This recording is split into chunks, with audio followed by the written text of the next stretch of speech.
Hey y'all, it's me again, the Rock Doctor, coming at you live with my first installment of how to jam a cool solo over any chord progression or over any song. What do you need to know? Okay, so let's start off with the basics here. The first things you need to know. Number one, you need to know the pentatonic shape, the home scale shape. This guy. I'm going to play it in the 5th position just because it goes with my first example. Alright. I'm going to play 2 notes on a string. I'm going to start on the low E string and work my way across. I will, let me just play it first and I'll tell you the frets. Alright, here it is.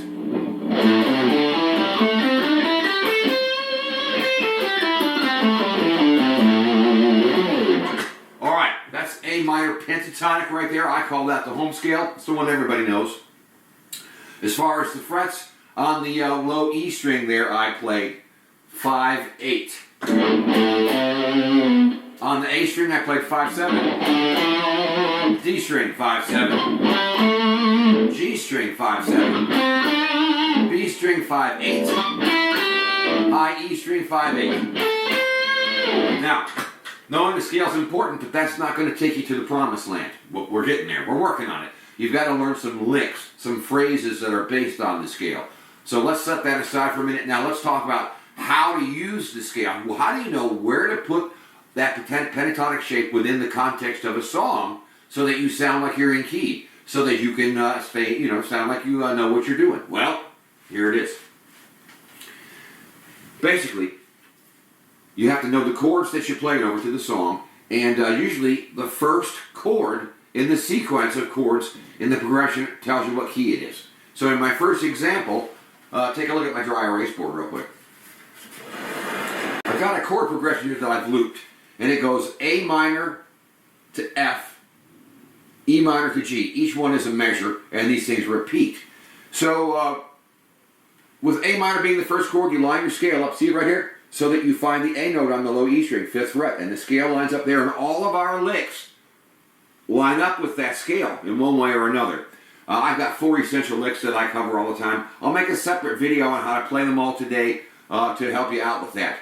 The next thing you need to know, though, is you have to have some licks that come from the scale, and there's a specific way we're going to do this today. We are going to play a few licks here that last for 2 measures. Most chord patterns pair up in 2-measure phrases. You can see right here we've got A minor to F, then we've got E minor to G. Now why is the F red? Because my lick is going to end on a chord tone of F the first time through, and over here the lick is going to end on a chord tone of G. So let me use this lick to start with. This is what I call essential lick number 2. Everybody plays this, and here it is, listen. Now what's happening here is, first off, there's 2 notes on a beat, and most of the strings have 2 notes on them as well. So here's the lick. I'm going to count the beats this time. 1 and 2 and 3 and 4 and 1, 2, 3, 4. So I play 2 notes on a beat, and if you'll remember, I just said that the chord progression there, the first pair of chords last for 2 measures. So does the lick. And when I end it, that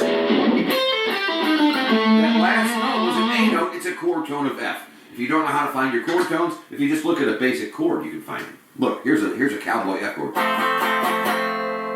Sure enough, there's an A note in there. So I ended the lick on a safe note, an A note. Now, if I use the same lick over the E minor to G part, I want to end on a chord tone of G, and I'm going to pick something right now. I'm going to pick a D note. There it is. So you got to know where your notes are. Well, if you don't know that, you need to work on it or you're in trouble. But knowing that will allow you to steer your licks into the chords so you can start to play solos that sound good. Alright, now let me fire the track up, and I'm just going to play that same lick once for each chord. Here I go. Here's the one that resolves for F. Here's the one that resolves for G. Let me do this. Let me fire it up again, and I'm going to play all 4 of my essential licks. They're not really mine.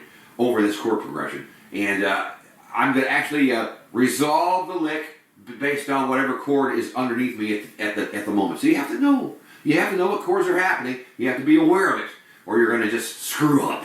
All right, let me fire it up again, and I'm going to play all 4 essential licks. Second one. Essential lick 3. Essential lick 4. Let me do it again. Essential lick 1. Resolve to an F. F4 tone. Essential lick 2. Resolve to a G chord. Essential lick 3. Resolve to an F chord. And that's essential lick 4. Resolve to the G. So yeah, you gotta know how to end your licks. Yep. Alright, so there's our first section. Now let's do the process again for a different key. Okay, so dry erase board time again. Let's take another chord progression that I've got here. It's one of my backing tracks. This is my backing track in E. I think this is number 1. And what's happening here is I've got another 4-chord pattern. It's E minor to D, and then D back to E minor. It's actually a little flashier than that, but that's the gist of it. And so what you want to do is, again, the first chord of the progression is almost always what key you're in. So I used my that knowledge, and I found an E note on the low E string at the 12th fret to line my scale up first. That scale will sound good over this thing as long as you keep it going, and if you know some licks that fit. And that's what this video is about. So let me pause everything here, and I'm gonna get that video or that track up for you, and we're gonna do that. Okay, I'm gonna fire the track up. Let me play along with it first. Again, we're in the key of E this time. First, I'll play it the way it's written, and then we'll talk about it.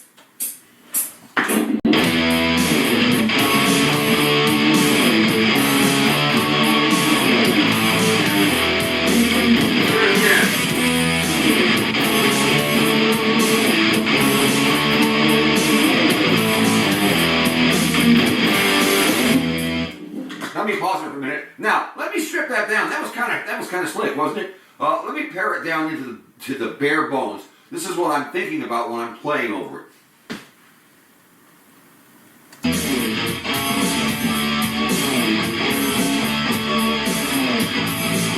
Here I go.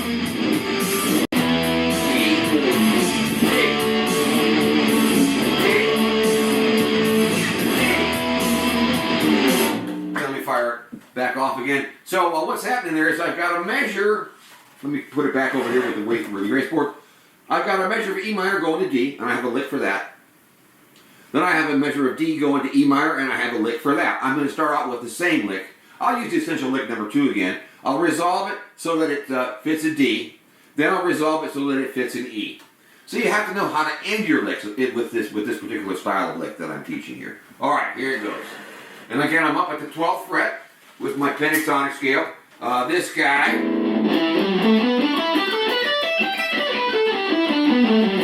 And don't forget, the licks are important. The scale is not going to do you much good. You have to play some licks. The scale just sounds like a scale and doesn't sound very musical.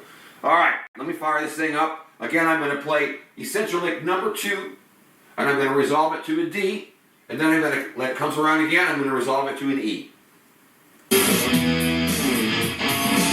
Coming right up. Here we go.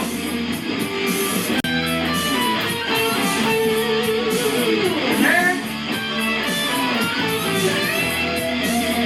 again.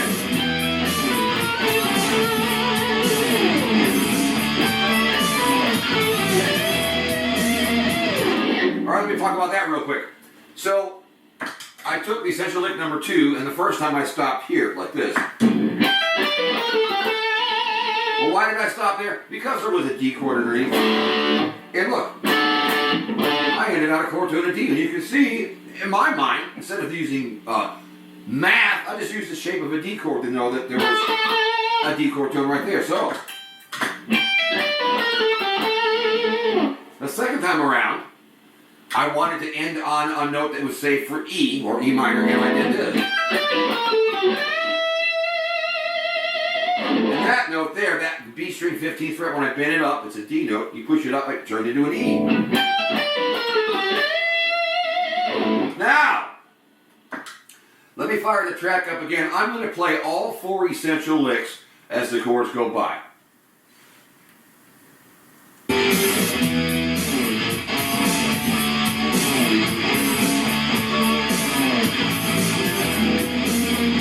Essential lick 1. Number 2.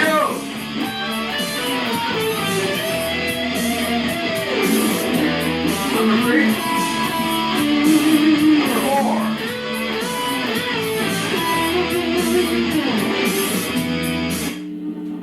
So in each case, I resolved the lick to fit the chord underneath. So, you know, it's not as easy as you think. You really got to know what you're doing. All right, so there's that one. That was the key of E. Now let's move on to the key of C sharp. I've got a backing track in C sharp. Try erase board time. For this example in C sharp minor, take a look.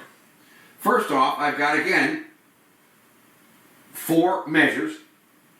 The first 2 measures are C sharp minor to E, and I have a lick for that, and I resolve the lick to a chord tone of E. The second 2 measures, I'm going from B to F sharp, and I have the lick resolving to a chord tone of F sharp.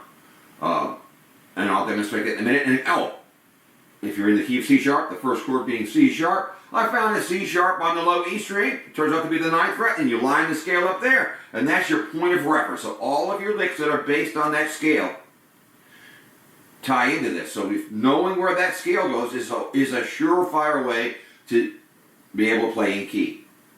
And that's my logic. I don't use a lot of, esoteric thinking here. I just know what key I'm in. I find the whatever the key is, in this case C sharp minor, I find the root note on the low string. I imagine the scale shape there, and all my licks tie into this shape one way or another.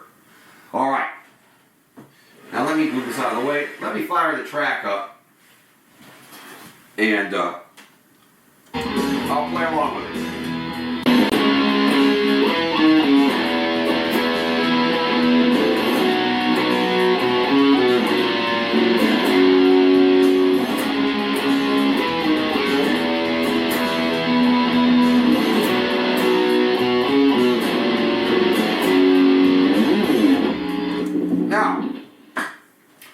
Strip that down. I'm going to play along with it again, and I'm going to strip it down into the basic chords, which is how I really think when I'm playing over this stuff, okay? So in essence, I've got C sharp minor to E. I'm just using power chords, so. And then I've got B to F sharp. So let me fire it up again.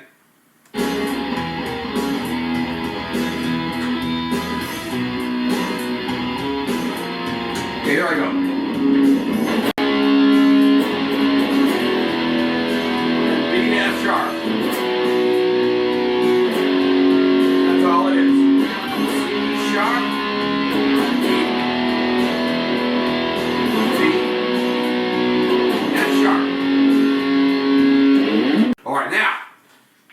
Apply essential lick number 2 to this thing.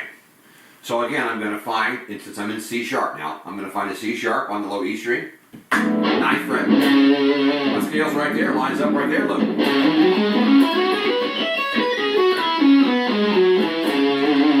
And all the licks that I play tie into that scale shape one way or another. Okay, now I'm going to use essential lick number 2 again, and the first time I'm going to resolve it to an E chord tone, and then I'm going to resolve it to an F sharp chord tone. So that's not too bad.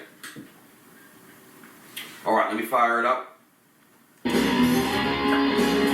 let it circulate around again.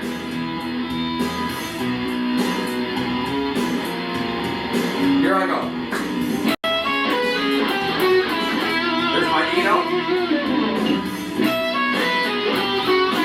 F sharp. Again. Resolve to E, now I'm going to resolve it to F sharp.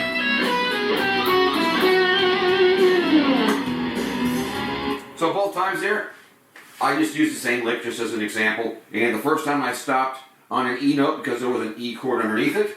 The second time I stopped on an F sharp note, so like this. There's the E. Then the second time around, I am on F sharp. Pretty simple. All right, now let me fire fire it up again, and I'll play all 4 essential licks along with this track.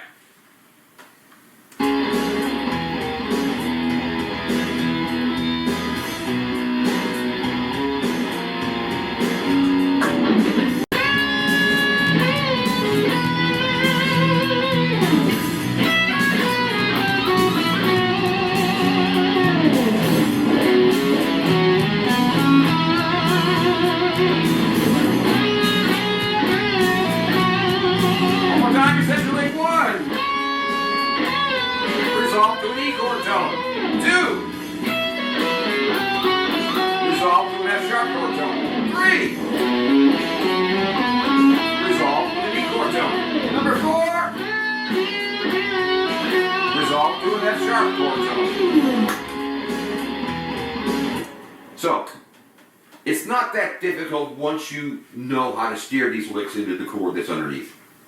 It takes a little while to get there, though. You really have to practice it. But after a long period of time, this stuff becomes automatic. All right, let's talk about the final chord progression. This one is a little different. This one is in the key of G major. And so there's a trick here. Now, I'll talk about it first. You can use that same pentatonic shape that we've been using to get a major pentatonic sound, which sounds totally different, even though the shape is the same. So let's talk about that first. Okay, so let's look at the dry erase board again. I've got this great big long ass progression. There's 8 little measures to it, okay?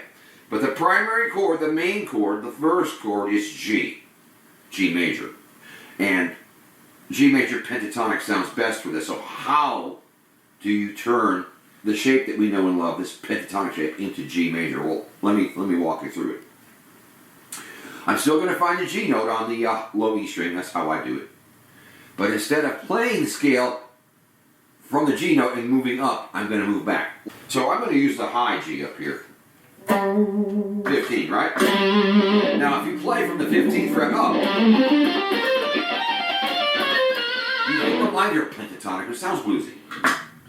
But to get the major sound, which sounds kind of happy, what I'm going to do is I'm going to reference that G again with my index finger, and I'm going to move back 3 frets. So you do some math in your head or you'll screw up. So you say to yourself, whatever fret you're on, in this case 15, what's 15 minus 3? 12. Move the whole scale back, the whole shape, to 12, and play from there.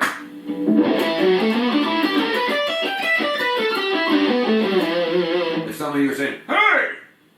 Isn't that E minor pentatonic? Yes, but let's not talk about it. Okay, let's just consider this to be G pentatonic. Listen to what it sounds like if I play from G, the low G, to the next G. Listen. It sounds happy. Let me play from the high G down to the next G. It's happy! Yep, major pentatonic. But the shape is the same. The key of G major.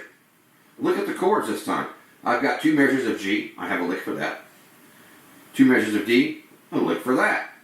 2 measures of A minor, a lick for that. And a measure of C and D at the end, a lick for that. Again, the red letter in each one is what resolving note I need.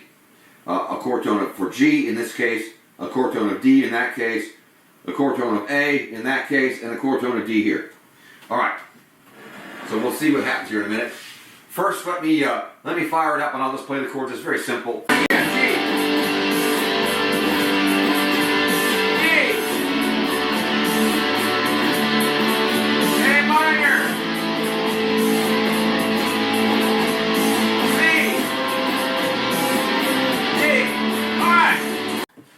Essential lick number 2 again, and I'll play it for each pair of chords.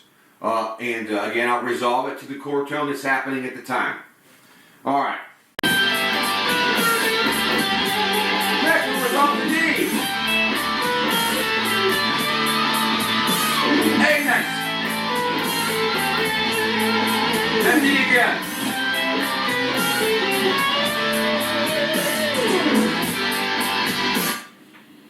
So yeah, you got to know how to resolve your licks to the chords underneath. You can't just play anything and hope it works, because it might not. All right, now let me go through it again, and I'll play all 4 essential licks along with the progression, resolving it to the correct chord as I go. Yeah, so I'm thinking a little bit when I'm playing. But as time goes on, if you really know the song, you really know your set list, you're not thinking at all, you're just reacting to the sound, and you know how to steer your licks the way you need them to go. Yeah, it happens. Alright, here we go. Number 2! Resolve to E. Next one. Number 1 again. Resolve to our G chord tone. Now, G chord tone there. A chord tone. D chord tone. So, it's going to take some work. So you have to know your licks. You have to know how to reference them and put them in the right spot on the neck. You base the whole thing on knowing what key you're in, which is usually the first chord of the song. So you figure out what the first chord is, the letter name of it, find it on the low E string, line up your scale there, and that gives you the minor pentatonic sound. If you want the major pentatonic sound, you do the same thing, but move the scale back this way 3 frets. Do the math in your head so you don't screw it up.